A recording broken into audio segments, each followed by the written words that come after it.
The thing you have been looking for your whole life is the one thing you already have, and that is exactly why you cannot find it.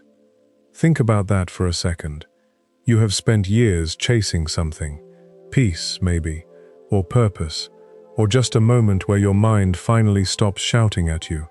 You have read the books, you have tried the routines, you have told yourself that once you get the job, the relationship, the body, the bank account, then you will finally feel whole. But what if the search itself is the problem? What if you are standing in an ocean, dying of thirst, because you forgot you were already standing in water? Stay with me here, because this is not going to be one of those videos that tells you to just relax and trust the process. This is something quieter than that. This is about the silence underneath all your noise, the part of you that was never missing anything, not for a single second of your life. You just stopped listening to it.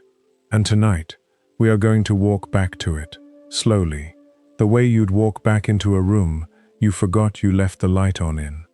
Here is the struggle nobody says out loud. You are exhausted from becoming. Becoming better, becoming enough, becoming someone who has finally arrived. Every day feels like an unfinished sentence. You wake up already behind. You scroll past people who seem to have figured it out, and something in your chest tightens, quietly, like a fist closing around nothing. You are not lazy. You are not broken. You are just tired of chasing a finish line that keeps redrawing itself further away every time you get close. And the cruelest part is, you've been taught that this chase is the spiritual path. Work harder on yourself. Fix yourself. Optimize yourself. But what if the fixing was never the point? The cup that was never empty. There's an old idea, one that gets repeated so often it starts to lose its weight. So let's slow it down and actually sit inside it. A teacher pours tea into a student's cup. The cup fills. The teacher keeps pouring. The tea spills over the edge, runs across the table, drips onto the floor, and the student, flustered, says, "Stop, it's full, can't you see it's overflowing?" And the teacher, without any hurry in his voice, says, "You come to me already full of your own opinions and speculations. How can I show you anything until you first empty your cup?" Most people hear this and think it's a lesson about humility, about not acting like you already know everything before you learn something new. That reading isn't wrong, but it's small. It misses the deeper current underneath the story, which isn't about knowledge at all. It's about space. Think about your own mind for a second, not in some abstract spiritual sense, but literally, right now, today. From the moment you opened your eyes this morning, something has been pouring into you. A notification, a headline, someone else's opinion about politics, about bodies, about money, about how you should be living your life by now. Someone else's fear, dressed up as advice. Someone else's certainty, dressed up as fact. None of it asked permission. It just poured, the way water pours, filling whatever container it's given, and your mind, without you even noticing, became the container. By the time you sit down at night, exhausted for reasons you can't quite name, you are not empty. You are the opposite of empty. You are so full that there isn't a single inch of quiet left in you, and yet you still feel like something is missing, which is confusing, because how can a cup that's overflowing also feel starved? Here is the strange part, the part that the story is actually pointing toward if you stay with it long enough. Somewhere underneath all of that pouring, underneath the noise and the opinions and the borrowed fear, there is a cup that was never actually full. Not empty in the sense of hollow or lacking, but empty in the way a sky is empty. Empty in the way a held breath before speaking is empty. That original stillness was never taken from you. It didn't evaporate. It was just covered, layer after layer, the way snow covers a field without destroying the ground underneath it. The ground is still there. It's just buried under something colder, something that arrived later. This matters more than it sounds like it should, because so much of what we call self-improvement is actually just adding more to a cup that's already spilling over. Another book, another routine, another 5-step method promising the calm you've been chasing, and every single one of them assumes the same thing, that you are lacking something, that you need one more addition before you'll finally feel whole. But what if the entire premise is backwards? What if the work was never about adding anything at all? What if the actual work, the quiet, unglamorous, almost invisible work, is learning how to stop pouring for long enough that you can finally see what was underneath the whole time? Try this, just for a moment, wherever you're sitting right now. Don't reach for your phone, don't turn on music, don't even reach for a thought to fill the space. Just notice what happens in the first few seconds of nothing. For most people, there's an almost immediate discomfort, a kind of itch, a pull to check something, say something, fix something. That itch isn't a flaw in you, it's just evidence of how used to pouring you've become. Your mind has been trained, for years, maybe your entire life, to treat silence as a problem that needs solving, instead of a space that was already whole. But sit with it a little longer, past the itch, past the urge to fill it, and something else starts to happen. The noise doesn't disappear all at once, but it thins. And underneath the thinning noise, there's something that was never loud to begin with, something that doesn't need to compete for your attention because it was never trying to be heard over anything. It was just there, patient, the way a floor is patient, underneath a room full of furniture being rearranged. The teacher in the story wasn't trying to withhold wisdom from the student out of stubbornness. He was showing him something that words alone couldn't teach, which is that you cannot receive anything new, anything true, anything real, while you are already full of noise pretending to be knowledge. And the same is true for peace. You cannot find it by adding one more technique on top of an already overflowing cup. You find it by pouring out, slowly, carefully, without panic, the things that were never yours to begin with. The borrowed fear, the borrowed urgency, the borrowed idea that you are behind, that you are lacking, that you need one more thing before you're allowed to feel okay. What's left, when you finally empty enough of it out, isn't nothing. That's the part people get wrong when they imagine stillness as some kind of blank void. What's left is closer to what was there before any of the pouring started. Quiet, but not empty. Awake, but not loud. A version of you that doesn't need constant input to feel like it exists. Most people spend their whole lives trying to fill a cup that was never actually the problem. The problem was they forgot the cup had a bottom at all, that underneath the tea, underneath the spilling, underneath the mess, there was always something solid holding it all. You don't need to search for that solid ground somewhere far away. You just need to stop pouring long enough to feel it under everything else. The room you never left. Picture a house, an old one, the kind with creaking floors and doors that don't quite close all the way anymore. You've lived in this house your entire life. You know it by heart. You know which floorboard groans, which window sticks in the summer, which corner gets cold in winter. But there's one room in this house you've never entered, not once, not because it was ever locked, not because someone forbade you from going inside, but simply because somewhere along the way, you forgot it was there. It's strange, when you think about it, how a person can live their whole life inside a house and still not know every room in it. Most of us, if we're honest, spend our days moving between the same 3 rooms without even realizing we're doing it.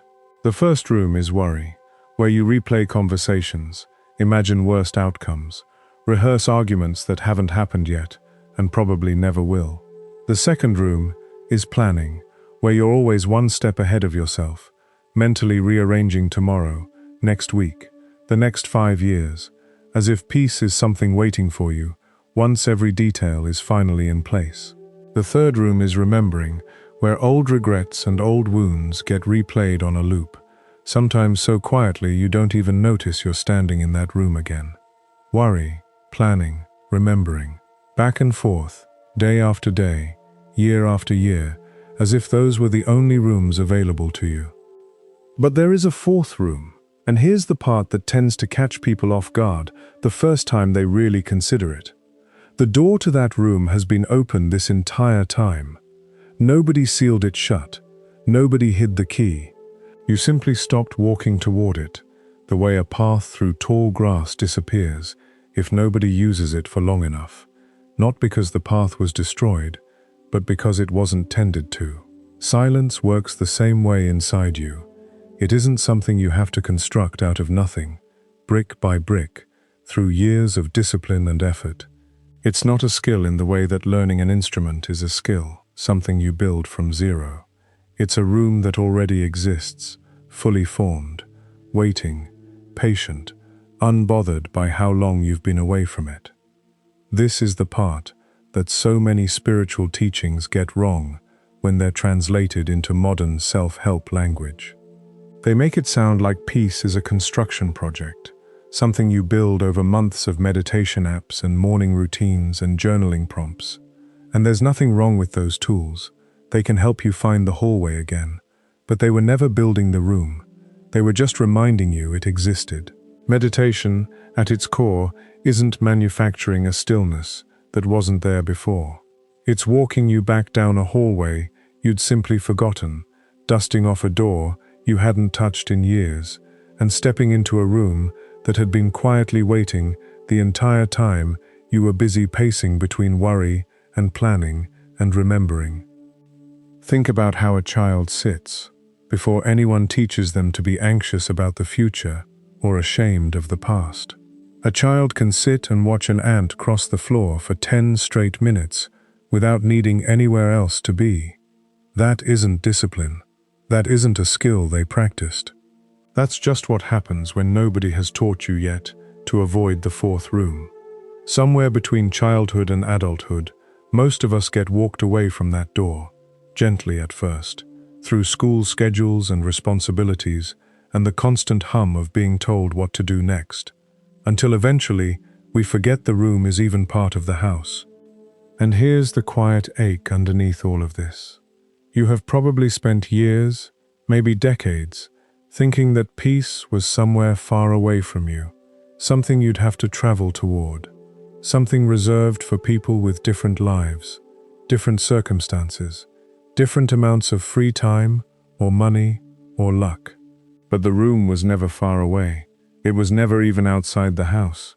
It was one hallway over from wherever you were standing the entire time, through a door that was never locked, waiting for you, with the same patience it's had for years, never resentful that you took so long, never demanding an explanation for your absence. The next time you notice yourself pacing between worry and planning and remembering, notice that pacing itself. Notice how automatic it feels, how you slide from one room to the next without ever choosing to. And in that noticing, however brief, you are already standing in the hallway, closer to the fourth door than you've been in years. You don't need to force your way in. You don't need permission. You just need to remember that the room exists, that it was never locked, that it has been waiting this entire time for you to simply walk through. The weight of constant answers. We live inside a world that has trained us to treat every question like an emergency that needs to be resolved immediately. Something feels off in your chest, you search it. A doubt creeps in about your career, you search it. A relationship feels unclear, you search for the 5 signs it's over, or the 7 signs it's meant to last. Every uncertainty gets funneled into a search bar, and within seconds, an answer appears. Confident, clean, numbered, as if the messiness of being human could always be reduced to a tidy list. And slowly, without ever deciding to, we've been trained to believe that any question without an immediate answer is a problem, a gap, a failure of some kind, rather than simply part of what it means to be alive. But some of the deepest truths in life were never meant to arrive wrapped in a clean answer. They arrive wrapped in a question you're finally willing to sit inside of, without flinching, without rushing to close it. Think about the biggest questions you've carried, quietly, maybe for years. Who am I, really, underneath my job title and my responsibilities? What actually matters to me versus what I've been told should matter? Am I living a life I chose, or one I inherited without ever noticing the handoff? These aren't questions that dissolve the moment you find the right paragraph online. They're questions that ask something different of you, something closer to patience, something closer to trust. The trust that not knowing immediately doesn't mean something is wrong with you. Try this, honestly, not as an exercise to perform, but as something to actually feel. Ask yourself, quietly, who am I really? Don't reach for your job, your role as a parent or partner, your achievements, your possessions. Just sit with the question itself for 1 full minute, resisting the urge to answer it too quickly. Notice what happens in your body during that minute. For most people, there's an almost immediate discomfort, a restlessness, a pull toward literally anything else, a thought, a task, a memory, something, anything, other than sitting inside the not knowing. That discomfort tells you something important, and it isn't that you're broken or lost. It's that you've been trained, for years, to treat unresolved questions as unbearable, when really, they were only ever unfamiliar. This is where the real weight comes from, not from the questions themselves, but from our constant demand that they be solved on command. Imagine carrying a question the way you'd carry a stone in your pocket, not desperately trying to crush it into an answer, but simply letting it sit there, present, unresolved, part of the walk, rather than an obstacle to the walk. That's a completely different relationship to uncertainty than the one most of us were raised with. We were taught that not knowing is dangerous, that ambiguity is something to escape as quickly as possible, that a good answer, any answer, is always better than the discomfort of an open question. But peace doesn't usually arrive through forcing a question shut. It arrives through loosening your grip on the need to close it at all. There's something almost rebellious about letting a question stay open in a culture built entirely around instant resolution. Everyone around you is optimizing, Googling, listening to podcasts that promise the answer to anxiety in 10 easy steps, buying courses that promise clarity by next Tuesday. And here you are, choosing instead to simply sit with something uncertain, without hunting down a stranger's 5-point framework to explain your own inner life to you. That choice, small as it seems, is quietly powerful, because it interrupts a pattern most people never even notice they're stuck inside. What's strange is that when you stop demanding an immediate answer, something else tends to happen over time, slowly, almost invisibly. The question doesn't get answered so much as it gets absorbed, the way a stone smooths out over years in a riverbed, not because anyone forced it to change shape, but because it simply stayed in the water long enough. You don't crack open the mystery of who you really are through a single flash of insight. You come to know it the way you come to know a person you've spent years with, gradually, through accumulated moments rather than one dramatic reveal. So the next time a big, uncomfortable question rises up in you, one without an obvious answer, resist the reflex to immediately silence it with distraction or a quick borrowed explanation from somewhere else. Let it sit there instead, unresolved, present, part of you, rather than a problem separate from you. That discomfort you feel in the waiting isn't a sign that something is wrong. It's simply the sound of an old habit, the habit of demanding instant resolution, beginning to loosen its grip. And in that loosening, however small, however slow, there's a kind of peace that no fast answer could have ever given you. The river that doesn't try. Watch a river for long enough. Really watch it, not just glance at it while walking past, and you'll start to notice something that feels almost impossible at first. It never struggles. It doesn't tense up before a bend, doesn't brace itself before a drop, doesn't pause to gather motivation before continuing on. It simply moves, the way water has always moved, following the shape of whatever land it happens to meet, without ever once treating that land as an obstacle to conquer. And yet, given enough time, that same river carves canyons. It cuts through solid rock. It reshapes entire landscapes over centuries, not through force, not through clenched effort, but through something far quieter, something closer to consistency, without resistance. The river never once set out to become a canyon carver. It never had a 5-year plan taped to some metaphorical wall. It just kept moving the way water moves, and the canyon happened as a consequence, not as a goal. This is strange to sit with, because almost everything we've been taught about achieving anything, including inner peace, tells us the opposite. We're taught that stillness is passive, that ease is suspicious, that if something isn't hard, it probably doesn't count. Effort has been dressed up as virtue for so long that most people can't imagine deep, lasting change happening any other way. You've probably felt this yourself. The guilt that creeps in when something feels too easy, the suspicion that if you're not straining, you must be doing it wrong. But the river quietly challenges that entire belief system just by existing the way it does. It shows you that some of the most permanent transformations in the natural world happen not through force, but through something releasing itself into its own nature, over and over, without needing to prove anything along the way. Think about the difference between how a river moves and how you've probably been trying to find peace. You've likely treated your own stillness like a project, something to build through willpower, something to earn through enough meditation sessions, or enough discipline, or enough self-control. You've clenched your jaw at your own thoughts, tried to muscle your way into calm, treated every anxious moment as a failure that needed correcting through more effort. But peace built through clenching rarely lasts. The same way water forced through a narrow pipe under pressure behaves differently than water simply allowed to follow its natural path downhill. One is strained, temporary, always on the verge of bursting. The other is patient, ongoing, capable of reshaping entire landscapes precisely because it never fought against its own nature to begin with. There's a kind of humility in the river that's easy to miss because it doesn't look like humility in the way we usually picture it. The river doesn't announce itself. It doesn't perform its progress for anyone watching from the bank. It simply continues, day after day, night after night, whether or not anyone notices the canyon slowly deepening beneath the surface.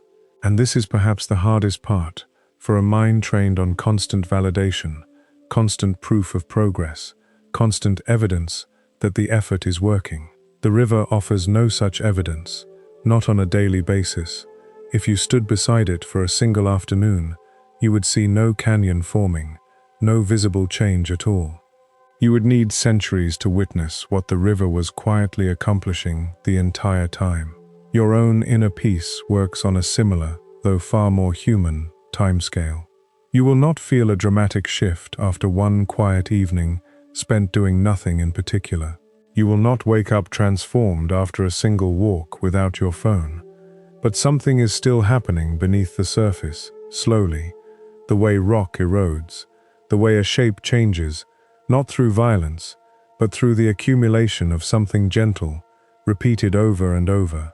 This is where the metaphor gets uncomfortable for most people, because it asks you to release the very thing you've been clinging to, which is the belief that peace must be manufactured, must be earned through visible struggle, must come with some kind of receipt proving you worked hard enough to deserve it. The river suggests something different, something almost offensive to a culture obsessed with hustle and self-optimization. It suggests that the deepest, most lasting change doesn't come from trying harder. It comes from releasing the tension that was never necessary in the first place. Not releasing effort entirely, the river still moves, still exists, still shapes the world around it, but releasing the clenched, forceful, anxious version of effort that assumes nothing good can happen unless you're straining toward it.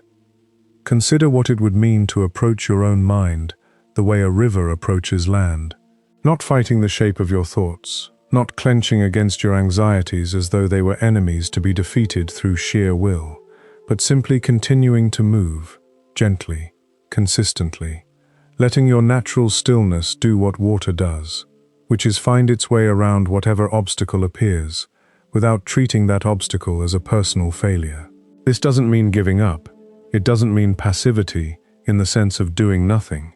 It means trusting that consistent, gentle presence, sustained over time, without force, tends to reshape far more than a single dramatic burst of effort ever could. Somewhere in your life right now, there's probably a version of peace you've been trying to force into existence, gritting your teeth, willing yourself into calm, treating every anxious thought as something you need to defeat through sheer determination. What if, instead, you tried something closer to what the river does? What if you simply kept showing up, gently, without straining, trusting that the shape of your peace doesn't need to be carved through force? It only needs time, and a willingness to stop clenching against your own nature long enough to let it do what it was always capable of doing, quietly, on its own, the way water has been shaping stone since long before anyone was around to measure the progress. The voice beneath the voice. Right now, as you're hearing these words, there's a voice in your head doing what it always does, narrating, reacting, maybe agreeing with something said a moment ago, maybe quietly arguing against it, maybe already drifting off to plan what you'll do the second this video ends. That voice never really stops. It comments on almost everything: your day, your relationships, your body, your worth, filling nearly every quiet moment with some kind of judgment or analysis or forecast. It has opinions about everything, and it delivers those opinions with a kind of relentless confidence, as if it were the only voice available to you, as if it were the entirety of who you are. But underneath that loud, constant narrator, there is something else, something far quieter, something that has actually been present far longer than the voice you're used to listening to. This quieter presence was there before you learned language, before you had a name, before anyone ever told you what to think about yourself or your life. It doesn't judge, it doesn't argue, it doesn't rehearse arguments or replay old conversations, looking for where you went wrong. It simply notices, plainly, without commentary, the way a mirror reflects a room without adding opinions about the furniture inside it.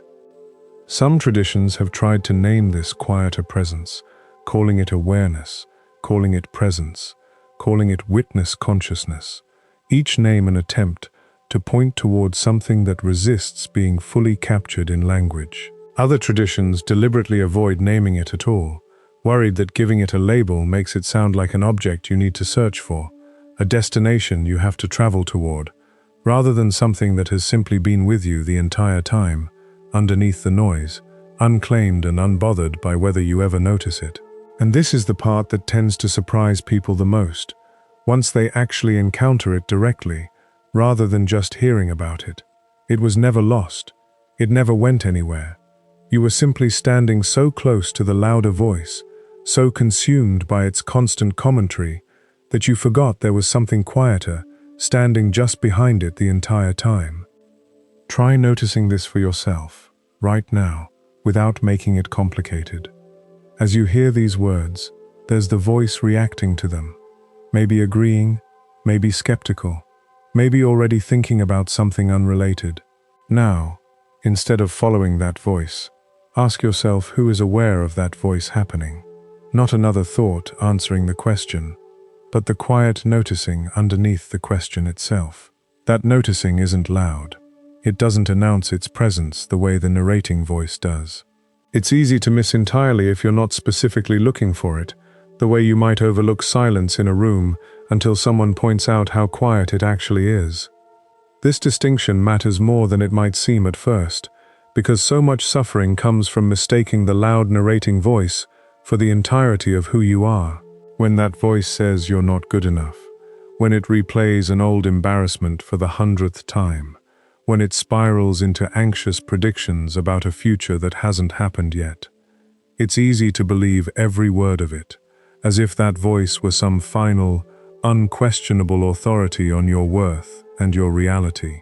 But if you can find even a small distance from it, even for a few seconds, if you can notice that there's something aware of the voice, rather than something completely fused with it, everything shifts slightly.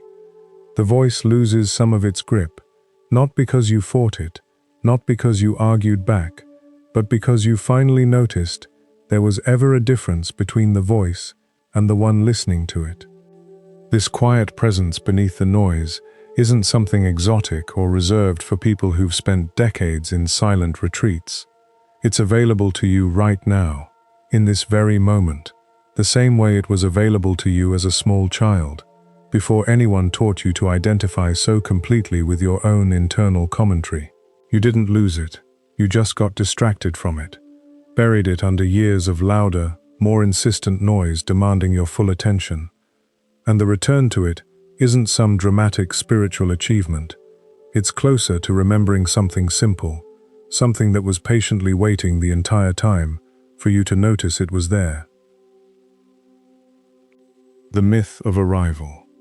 At some point, probably more than once, you've imagined a future version of yourself who has finally made it. Someone calm, in a way you currently aren't. Certain, in a way that feels impossible right now. Unshaken by the things that currently shake you. In this imagined future, that version of you doesn't argue with their partner over small things that spiral into big things. They don't lie awake at 2 a.m, running numbers in their head, worried about money, worried about failure, worried about all the ways things could go wrong. They just exist, steady, unbothered, finally arrived at some destination called peace, that you're still, in this current moment, desperately trying to reach. Here is the quiet, uncomfortable truth underneath that entire fantasy. That version of you does not exist, and it was never going to exist, not because peace itself is impossible, but because the entire premise of that imagined future misunderstands what peace actually is. Peace was never about becoming unshakable, about reaching some permanent state where nothing ever disturbs you again. It was never about eliminating the arguments, the money worries, the sleepless nights, entirely from your life. It was about no longer needing those things to disappear before you're allowed to feel okay. That's a completely different thing than what most people are chasing when they picture their calm, arrived future self. Think about how much energy you've spent waiting for arrival, treating this current version of your life as a rough draft, a placeholder, something to endure until the real version begins. The version where you've finally fixed enough, healed enough, figured out enough to deserve peace. You've probably told yourself, quietly, that once this specific problem resolves, once this relationship stabilizes, once this financial pressure eases, then you'll finally relax. But if you look honestly at your own history, you'll probably notice that this promise keeps getting pushed further away every time you get close to it. One problem resolves, and another rises to take its place, because that's simply what life continues to do, indefinitely, for everyone, without exception. There was never going to be a finish line where every difficulty disappeared all at once, leaving you standing there, finally safe enough to feel peaceful. This is where the myth of arrival quietly does its damage, convincing you that peace is conditional, that it's something you earn only after every current difficulty has been resolved, when in reality, peace was never meant to depend on the absence of difficulty at all. The imagined calm, unshaken future self isn't actually more peaceful than you are right now. They've simply been granted, in your imagination, permission to feel okay, despite everything still being imperfect. A permission you've been withholding from yourself in the present moment, waiting instead for some external proof that you finally deserve to feel that way. What if the arrival you've been chasing isn't a place further down the road at all? What if it was never about distance, never about time, never about how many more problems you need to solve before you qualify for peace? What if it was simply a permission you haven't yet given yourself? Permission to treat this exact moment, unfinished, imperfect, still containing arguments and worries and sleepless nights, as already enough, already worthy of some quiet acceptance, without waiting for it to first become something else. That permission doesn't require you to fix anything. It doesn't require the argument to be resolved first, or the money worry to disappear first, or the sleepless night to be replaced with untroubled rest first. It simply requires you to stop treating your current, messy, unfinished life as insufficient proof that you're allowed to feel at peace within it. This is a harder truth to accept than the fantasy of some future arrival, because it removes the excuse. If peace depended on some future version of your life finally being sorted out, you could keep postponing it indefinitely, always waiting for one more thing to resolve first. But if peace was always available, right now, in the middle of everything still being unfinished, then the only thing actually standing between you and it is your own refusal to grant yourself permission to feel it before every condition has been met. The version of you who has made it was never waiting somewhere down the road. They were available the entire time, standing exactly where you are now, still imperfect, still unfinished, simply willing to stop treating that imperfection as a reason to keep waiting. What silence actually teaches? Most people carry a quiet fear of silence without ever fully admitting it to themselves. Not fear in a dramatic sense, not panic, just a low, persistent discomfort that shows up the moment a room goes quiet for too long. The phone gets picked up, the television gets turned on, music fills a car ride that could have passed in stillness. And underneath all of that constant filling, there's an assumption most of us never question, the assumption that silence is empty, that it's a void, an absence, a gap that needs to be closed as quickly as possible. But that assumption is exactly the misunderstanding worth slowing down on, because silence was never actually empty. It only feels that way because we've spent so little time inside it that we mistake unfamiliarity for emptiness. Try this sometime, honestly, not as a performance of mindfulness, but as a real experiment. Sit somewhere without your phone, without music, without a plan for what you're supposed to be doing. No podcast in your ears, no scrolling, nothing to distract you from the moment you're actually in. For the first few minutes, something uncomfortable usually rises up, a restlessness, an itch to check something, say something, move toward literally anything other than sitting inside the quiet. That discomfort is real, and it's worth not rushing past it, because it tells you something important about how unused to silence most of us have become. We've built entire lives designed to avoid ever encountering it directly. But if you stay a little longer, past that initial itch, something else begins to happen, something that most people never give themselves enough time to experience. The noise doesn't just disappear into nothing.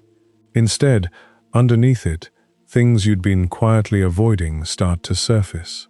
Maybe it's an old grief you never fully let yourself feel, something you buried under busyness because grieving properly felt like it would take too long, or hurt too much, or simply wasn't practical, given everything else demanding your attention. In the quiet, without anything else competing for your focus, that grief doesn't announce itself loudly. It rises gently, almost shyly, the way something long hidden finally feels safe enough to be noticed. Or maybe what surfaces isn't grief at all, but something closer to forgotten joy, small moments you lived through but never actually paused to appreciate. A particular afternoon of light through a window, a laugh shared with someone you loved, an ordinary Tuesday that held more warmth than you gave it credit for at the time. We move through so much of our lives distracted, already thinking about the next thing, that we rob ourselves of actually experiencing the moment we're living inside. Silence, given enough time, has a way of returning some of those unlived moments back to you, not as new experiences, but as memories finally given the attention they deserved the first time around. And sometimes what rises in silence is something even more tender than grief or joy, something closer to a quiet compassion toward yourself that had been buried under years of harsh self-criticism. Most of us carry an internal voice that's been trained to judge first and understand second, quick to point out every flaw, slow to acknowledge anything done well. In the noise of daily life, that critical voice rarely gets challenged, because there's never enough stillness to notice it clearly enough to question it. But in real silence, without anything to distract from it, you sometimes catch that voice mid-sentence, and in catching it, something surprising can happen. A different tone emerges, something gentler, something that's been waiting underneath the criticism the entire time, patient, unclaimed, simply waiting for enough quiet to finally be heard. This is the part that tends to surprise people the most, once they actually sit with it directly. Silence doesn't teach you something brand new about yourself. It isn't handing you some external wisdom you didn't already possess. What it does instead is remove the noise that was hiding what you already knew, deep down, all along. The grief was always there, quietly waiting to be acknowledged. The forgotten joy was always part of your history, simply buried under the rush of moving on to the next thing. The tenderness toward yourself was always available, buried under years of self-criticism that nobody ever gave you permission to question. Silence doesn't add anything. It subtracts the noise that had been covering up what was underneath the entire time. This is why silence can feel uncomfortable at first, and why so many people avoid it without ever quite understanding why. It isn't because silence itself is threatening. It's because silence tends to surface things we've been avoiding, and avoidance, however uncomfortable it eventually becomes, at least feels safer in the short term than facing whatever's been buried. But the things silence reveals aren't dangerous, even when they're painful. Old grief, once finally felt instead of avoided, tends to soften rather than intensify. Forgotten joy, once remembered, tends to add warmth rather than regret. And self-compassion, once uncovered, tends to feel like relief rather than exposure. The next time silence starts to feel uncomfortable, resist the urge to immediately fill it with something else. Let the discomfort exist for a little longer than usual. Notice what starts to surface once the noise thins out enough to hear it. You might be surprised by what was waiting underneath the entire time. Not something foreign or frightening, but something achingly familiar. Something that was always part of you, simply covered by years of distraction and constant motion. Silence was never the empty thing you were taught to fear. It was always full, quietly, patiently, waiting for you to finally stop running long enough to hear what had been there the whole time. Returning, not reaching. If you strip away the rituals, the specific language, the cultural differences between one spiritual tradition and another, something surprising happens.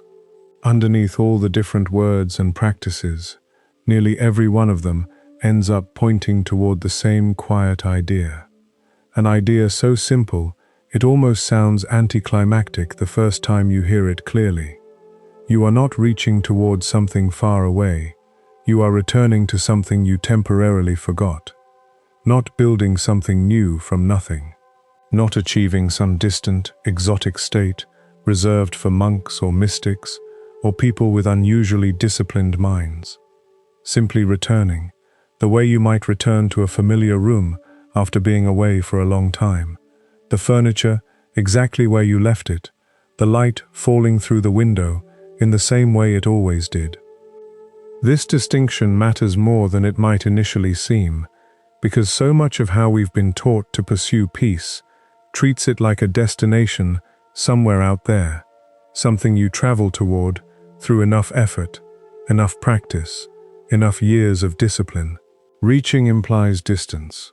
It implies that peace exists somewhere separate from where you currently are, and that your job is to close that distance through enough striving. But returning implies something completely different. It implies that the distance was never real to begin with, that what you're looking for was never actually far away, only obscured, the way a familiar path becomes overgrown if nobody walks it for long enough. Not destroyed, just temporarily hidden beneath things that grew over it. Think about how a child exists in the world, before anyone has taught them to doubt their own stillness. A young child doesn't meditate in order to find peace. They don't need a practice, a technique, a routine designed to quiet their mind, because their mind isn't yet cluttered with the kind of constant noise most adults carry. A child can sit and watch water moving over stones for what feels like an eternity, fully present, without needing anywhere else to be, without needing the moment to become something more productive or meaningful than it already is. This isn't because the child has achieved some advanced spiritual state through years of practice. It's because they simply haven't yet built the noise that adults spend decades trying to unlearn. Somewhere along the way, between that early stillness and the person you are now, something shifted. Maybe it happened gradually, through years of being taught to always be doing something, always be productive, always be planning the next thing, rather than simply existing inside the current one. Maybe it happened through specific moments, being told to hurry up, being taught that stillness looked like laziness, being shown, again and again, that the value of a moment depended on what came out of it, rather than what it simply was. Bit by bit, layer by layer, the noise built up, the way sediment builds up in a riverbed over years, until eventually the original clarity got buried under everything that accumulated on top of it. This is why so much of what gets called spiritual growth in adulthood doesn't actually feel like growth in the traditional sense, more like an unlearning, a peeling back, a slow removal of everything that got added over the years, rather than the addition of something entirely new. The stillness you're chasing at 40, or 30, or whatever age you happen to be reading or hearing this at, isn't a different kind of peace than the one you had access to as a small child. It's the exact same peace, simply buried under decades of noise, decades of being taught to doubt your own natural quiet, decades of learning that stillness needed to be justified, earned, or explained before it was allowed to exist.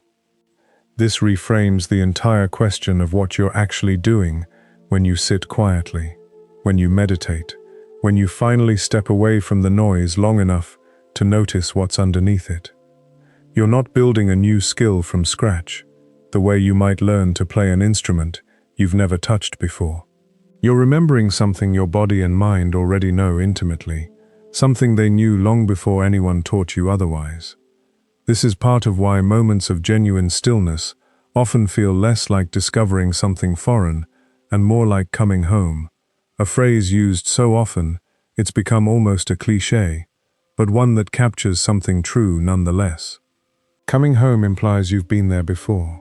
It implies familiarity rather than novelty, recognition rather than acquisition.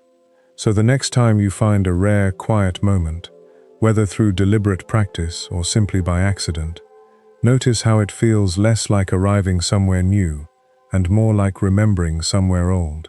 That recognition, however brief, however quickly it gets buried again under the next wave of noise, is proof that what you're chasing was never actually far away. It was never waiting at the end of some long, difficult road you had to earn your way down. It was simply waiting for you to stop building noise on top of it long enough to notice it had been there, patiently, the entire time, since long before you learned to doubt it was still there at all. Here it is, the quiet thunder. You were never missing anything, not one single day of your life. The peace, the clarity, the wholeness you've been exhausting yourself trying to reach. It was never ahead of you. It was underneath you, the whole time, like the ground beneath a person running in circles, convinced the ground itself was somewhere else. You don't need to become someone new to find it. You need to stop running long enough to notice you're already standing on it. So maybe the question was never, how do I find inner peace? Maybe the real question is, why did I ever believe I'd lost it? You are standing in the ocean, and you are thirsty, and the truth, gentle, almost embarrassing in its simplicity, is that you only ever had to cup your hands and drink. Nothing outside of you was ever going to complete you. Not the achievement, not the relationship, not the version of yourself waiting somewhere in the future. It was always here, quiet, patient, waiting for you to stop searching long enough to notice you'd arrived a long time ago. If this found you tonight, let it settle, and subscribe, so the next quiet truth finds you too.